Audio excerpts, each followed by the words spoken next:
I thank the gentleman for that information with reference to the legislation for next week.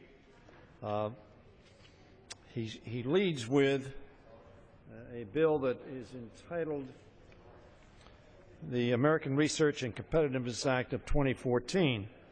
As the gentleman knows, we have an agenda which I've talked to him about briefly. We call Make It in America, which is essentially about growing manufacturing, encouraging manufacturers to return to the United States, and encouraging people when they want to go into manufacturing to do so here in America. Not only will that provide for a Made in America label all over the world, but it will also provide the kind of middle-class jobs and opportunities that we need. Part of that agenda, I will tell my friend, is to make permanent the research and development tax credit. This bill does that. This bill also costs somewhere in the neighborhood of $150 billion, maybe a little less over 10 years. It is unpaid for.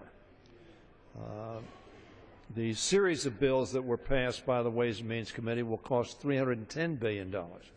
They are also unpaid for. I suggest to my friend, and he knows I preach relatively regularly, that one of the things that we need to do for the business community and for America is to get ourselves on a sustainable path.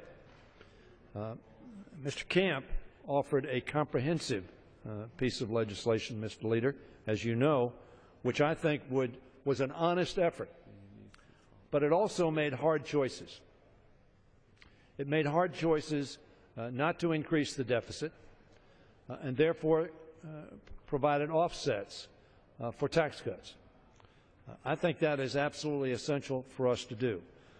This bill that we will consider next week, which is a proposition I think most of us support, and that is giving businesses the assurance that the research and development tax credit will in fact be available not only for 1 year, but for a series of years, in this case I believe 10 years. But what the business community doesn't need, what America doesn't need, is making the deficit worse. As a matter of fact, Mr. Leader, your party talks a lot about bringing the deficit down. This goes in exactly the opposite direction. And I think that's lamentable. I said 150, it's actually $155 billion over 10 years. I would hope that the party that is demanding that unemployment insurance be paid for, that is demanding that the sustainable growth rate be paid for, and that any change in the sequester be paid for, ought to have consistency and not add $155 billion to our deficit in a vote next week on something that I think we're all for, and it is easy, Mr. Leader, as you well know, to vote for tax cuts. Easy. Takes no courage whatsoever. I've been at this business 45 years. It's been my experience that over those 45 years, it is easy for members to vote for tax cuts. What is hard to do is to pay for the policies you adopt. This bill does not do that. This bill makes the deficit worse, exacerbates the confidence that Americans have in the fiscal responsibility of their country, and puts us in a worse place. So I would hope, Mr. Leader, that before this bill comes to the floor, that you and the Rules Committee and Mr. Camp, as he did in the bill that he offered to this House, which was, frankly, dismissed out of hand because it made tough decisions. This bill makes no tough decisions. It has a tax cut. It has all the candy, none of the spinach. It is all good, and nobody has to pay the price. Nobody has to take responsibility. I think that's lamentable, and I would hope that that before this bill comes to the floor, there would be a way to pay for this bill. And I want to suggest to you that there is a way to pay for it. There is a way to pay for the other extenders that the committee wants, and that is by passing a comprehensive immigration bill. Mr. Boehner indicated that that was not being done because it was tough and people didn't want to do tough things. I understand that. It's hard to do tough things. That's why they're called tough. Mr. Boehner now says he was kidding when he said that. My view is he was deadly serious. And the reason that we're considering this bill next week is because it's easy to do. The reason we're considering comprehensive immigration reform, because it's difficult to do. But comprehensive immigration reform would pay for all of the tax cuts that are being proposed in these 6 extenders, and indeed in all of the extenders that is proposed by the Senate Finance Committee.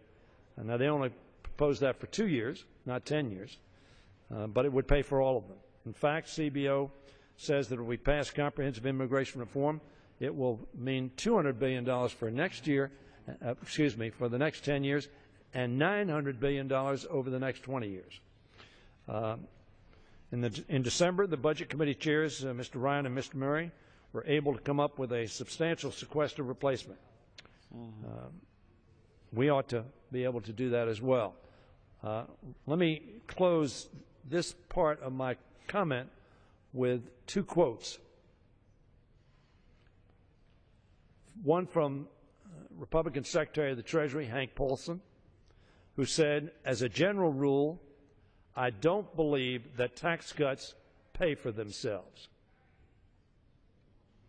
And then Mr. Alan Greenspan, who initially said in 2001 and 2003 he thought the tax cuts would pay for themselves. However, upon review of those tax cuts, he came back when he was in response to a question on Meet the Press from David Gregory. The question was, "You don't agree with the Republican leaders who say tax cuts pay for themselves." Mr. Greenspan, they do not.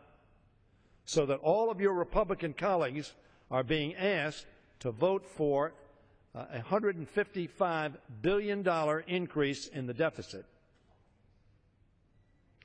They all say they want to bring down. I'm sure they will get up and rationalize, as they did in 1981, in 2001, 2003, that those tax cuts would magically grow the economy so that they would not exacerbate the deficit. In the 33 years I've been in Congress, that has not been our experience. So, Mr. Leader, I very sincerely hope that we can join together in a bipartisan way and support this legislation, because it's the right thing to do in terms of growing manufacturing, and it's the right thing to do in bringing down our deficit to pay for it. And I yield to my friend.